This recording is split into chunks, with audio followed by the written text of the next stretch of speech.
자, 내 아이가 같은 학년 친구, 그것도 동성 친구한테 성폭력을 당했다는 제보입니다. 네, 제보자는 피해 학생의 어머니고요. 피해 학생과 가해 학생은 강원도 춘천의 초등학교에 같이 다니고 있습니다. 이 사건은 지난 4월에 일어났는데요. 이 성폭력 사건이 일어나기 전에 이 학교에서 1차적으로 다툼이 있었다고 합니다. 이 피해 학생과 가해 학생은 동아리 활동을 같이 하고 있었는데요. 점심시간에 같이 이렇게 활동을 하고 있었습니다. 당시 함께 있었던 학생에 따르면요. 피해 학생이 바닥에 누워서 장난을 치고 있었대요. 근데 가해 학생이 일어나라, 작작 좀 하자 이렇게 얘기하면서 피해 학생의 옆구리를 2차례나 찼다고 합니다.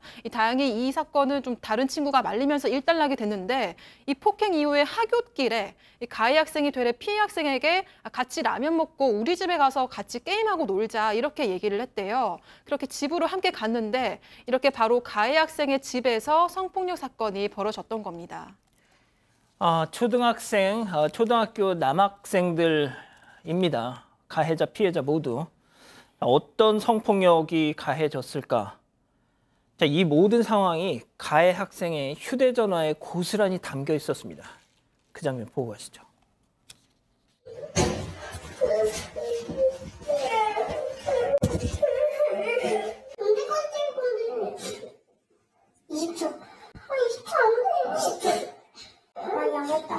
빨리 끝내자. 빨리 가고 싶지. 빨리 가고 싶으면 빨리 끊어. 아직 안 보여줬잖아. 보여주고 이렇게. 일단 벗겨서 그냥 주방으로 끌고 갔대요. 주방에서 마스크 스크래프 있잖아요. 마스크 끈 우리 코로나 때 네. 마스크 걸려고 뒤에 줄 같은 거 그걸로 저희 아이 손을 묶고 가만히 있지 않으면 가위로 손으로 잘라버린다고 하고요. 네. 그다음에 바지를 벗기고 팬티를 벗겨서 촬영을 하고 너 이거 안 찍으면 집에 안 보내준다. 이런 식으로 촬영을 했더라고요. 양 변호사님. 이게 보고도 좀 믿어지지가 않는 상황인데 그렇게 이제 가해 학생 집으로 가자고 놀러 가자고 했지 않습니까? 집이 다른 어른들이 안 계셨대요. 근데 그냥 뭐 집에서 침대에 누워서 휴대전화로 게임하고 놀다가 갑자기 옷을 벗기고 그리고 끌고 가서는 그 마스크 예전에 마스크에 줄 달았던 거 있지 않습니까? 그 줄로 손을 묶고 그다음에 흉기로 위협을 하면서 뭐 이게 말을 안 들으면은 손가락을 이렇게 하겠다 이렇게 얘기를 하고 결국에는 화장실로 끌고 가서 휴대전화로 저 옷을 벗고 있는 그 친구를 촬영을 한 겁니다. 그리고 다 찍지 못하게 하면 집에 안 보내준다라는 식으로 협박을 해서 촬영을 해서 결국 피해 학생은 그렇게 강제로 촬영을 당하고 울면서 이제 집으로 갔던 거죠. 교수님, 예전에 저희가 한번 전해드렸잖아요. 그 상가 화장실에서 네. 그 친구 옷 다 벗겨서 이렇게 막 내보내가지고 했던 그 사건. 그것도 네. 정말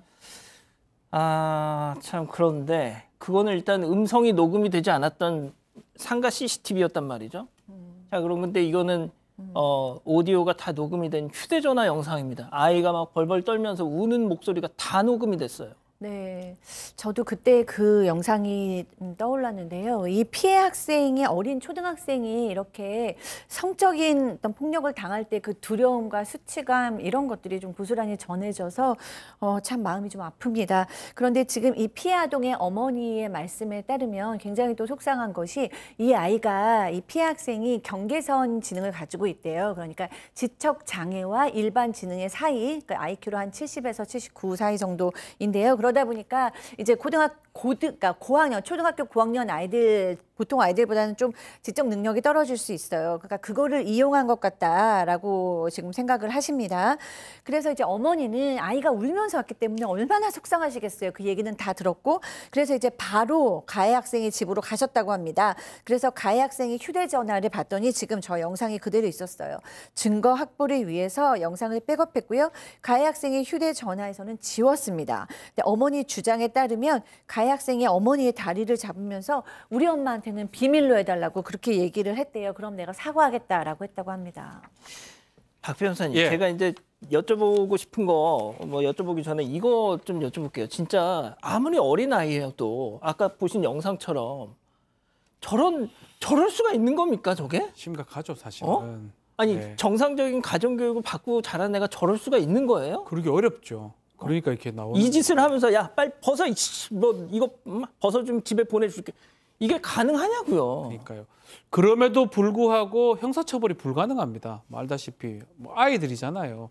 촉법소년도 아닙니다. 뭐 그런 정도가 되기 때문에 문제가 되는데 그러다 보니까 학교에서는 학폭위가 이제 열릴 수밖에 없는 상황이고 이 피해 어머니 입장에서는 분리를 해달라고 뭐 당연한 거니까요. 예. 분리해달라고 요청을 했고 학급 아니, 저런 애랑 어떻게 같은 그렇죠. 학교에 있어, 같은 반에 있어. 학급 수가 몇 개 안 되기 때문에 이제 분리가 됐다고 하는데 뭐 분리됐다고 하지만 안 마주치게 정도 됐다고 하는데 이 문제도 가해 학생 부모도 사과하면서 전학하겠다라고 했는데 지난 6월달 결과가 놀랍습니다. 지금 나오고 있는데 처분 중에 출석 정지 10일 처분이 납니다. 학폭위에서. 열흘 동안 학교 나오지 마라. 그러니까요. 이게 그게 끝. 출석위원 만장일치 결정이라고 하는데 원래 학폭위에서는 점수를 매깁니다. 몇 점이를 매기는데 문제는 심각성은 당연히 만점이겠죠. 4점. 고의성도 4점. 매우 높은데 문제는 학교폭력 지속정이 0점이에요. 저는 이것도 이해가 안 됩니다. 이게 왜 0점입니까? 저 자체만 봐도 상당히 높을 것 같은데 어쨌든 이례적으로 끝난 거기 때문에 추가 가해 행위는 없다고 보고 결국은 출석 정지 10일로 판단이 된 것입니다. 자, 어머니는 일회적이다. 지속성 빵점. 자, 일회적인 학폭이었다는 점에 정말 울분을 토하셨습니다. 바로 이날을 떠올리시면서 말이죠. 체크포인트 짚어보죠. 자, 1년 전에는 또 무슨 일이 있었던 걸까요? 어머니 얘기 직접 들어보시죠. 저희 아이가 교실에서 나가고 있는데 뒤에 그 아이가 있었대요. 그 아이가 있는 걸 보지 못하고 저희 아이가 문을 닫아가지고 그래가지고 그것 때문에 화가 나서 팔과 손목을 꺾어가지고 당시에 그날 바로 병원 갔더니 손목이 많이 부어있다 그래서 깁스를 하게 된 거거든요. 자, 그러니까 1년 전에도 전적이 있었다. 그렇습니다. 이 어머님이 지난해 3월에 갑자기 그 선생님으로부터 전화를 받았대요. 학교 폭력이 있어서 학교폭력위원회가 열릴지도 모른다라고 하면서 학생 아이가 피해를 입었다. 그런데 다른 아이하고 문에서 부딪히는 바람에 이 가해 학생이 팔과 손목을 꺾었다. 그래서 손등에 기부스까지 할 정도로 이렇게 심각하게 다쳤던 겁니다. 근데 이제 피해 학생은 이거 아픈 것도 아픈 거고 이 다른 친구들 앞에서 이런 일을 겪어서 너무 창피하다 이렇게 얘기를 했었는데 그러니까 문제는 1년 전에 저런 일이 있었다라고 한다면 모르겠어요. 뭐 정확히 이거를 뭐 함부로 단정할 수는 없는 거지만 우리 그 아이들 사이에서 저런 정도의 일이 있었다는 건 그 지난 1년 동안은 그럼 아무런 탈이 없었을까? 라고 일단 물어볼 수밖에 없는 그런 의문을 떠올릴 수밖에 없는 거고 그때 1년 전에 어떻게 결론이 났냐면 학교장 자체의 의결로 가해 학생에게 상담 치료를 권고하는 걸로 끝났답니다. 권고입니다. 그냥 권고. 자, 일단 피해 학생 그리고 부모님 얘기는 들어봤고 가해 학생 측은 뭐라고 합니까? 네. 가해 학생 부모는 일단 맨 처음에는 사과를 하면서 이제 치료비도 내드리겠다. 그리고 너무 죄송하다. 그리고 우리 아이를 전학을 시키는 것도 진지하게 고려해 보겠다라고 얘기를 했는데 이제 생각보다 좀 처벌 수위가 낮으니까 지금 뭐 전학 얘기 이런 거는 쏙 들어갔어요. 그리고 이 가해 아이가 왜 이런 행동을 했냐라는 거에 있어서는 성교육이 좀 미비하고 잘못됐는데 이 가해 아이가 인터넷을 하다가 특정 성 정체성을 가진 사람들이 모여 있는 그 방에다가 본인의 신체를 올리는 일이 있었대요. 그러니까 이 아이도 좀 너무 고강도의 안 좋은 자극에 노출이 됐었던 거죠. 뭐 어쨌든 그럼에도 불구하고 자기 아이가 지금 큰 잘못을 저질렀잖아요. 거기에 있어서는 계속 사죄를 하고 방법을 모색을 해야 되는데 지금 이 피해 아이가 마음이 너무 힘들어한다라고 얘기를 했더니 그 전부터 그 아이가 가지고 있는 정서적인 성격적인 문제도 있지 않았겠느냐라고 얘기를 했다고 해요. 그렇기 때문에 이 피해 아이의 어머니는 더 속상해서 우리 아이가 이런 경계선형 지능을 가지고 있는 것 때문에 그렇게 말하는 것 같다고 더 속상해하셨는데 제가 봤을 때는 이게 지능하고는 상관없이 이런 일을 겪으면 당연히 이 아이는 불안적으로 시달리고 굉장히 괴로울 수밖에 없는데 이 가해 아이의 어머님 다시 한번 좀 태도를 반성을 좀 하실 필요가 있어 보입니다. 자, 박 변호사님. 예.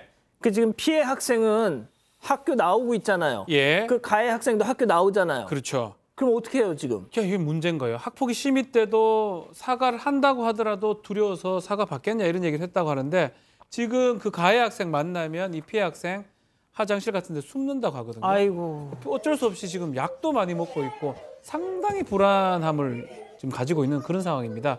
결국은 이 학폭의 결론이 과연 맞는지 형사처벌, 만약에 조금만 나이 있었으면 형사처벌 크게 받을 사건입니다. 매우 크게. 그래서 지금 피해 부모님은 일단은 학폭에 관련해서 행정심판하고요. 촉법 소년이라고 하더라도 형사 고소해서 경찰에서 보고처분 가능한 거니까요. 이건 부모도 좀 잘못된 겁니다. 사실은 가해 학생 같은 경우는 그 두 가지를 지금 고려하고 있는 상황이라고 합니다. 가해 학생 부모님은 지금이라도 전학 좀 고민해 보세요, 진짜. 예?